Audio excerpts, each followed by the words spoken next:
কখনো কখনো সব সত্যিটা জানার পরেও চুপচাপ মিথ্যেটাও শোনা দরকার। কিছু মানুষ কতটা নাটক করছে সেটা জানার জন্য। তোমার অনেকেই চাইবে তুমি তারে নিও, যে তোমারে যাওয়ার আগে তোমার দুঃখের ভাগ চায়, নিঃসঙ্গতার ভাগ চায়। লোভ মানুষকে এতটাই নিচে নামিয়ে দেয় যে নিজের আত্মীয় স্বজনকেও ঠকাতে দ্বিধা বোধ করে না।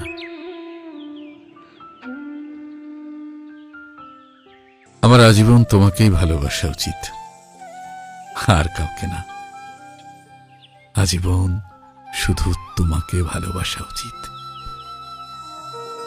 তৃতীয় ব্যক্তির কোনো যোগ্যতাই নেই সম্পর্ক নষ্ট করার। সম্পর্ক নষ্ট হয় তখনই যখন দুজনের মধ্যে একজন বেঈমান হয়।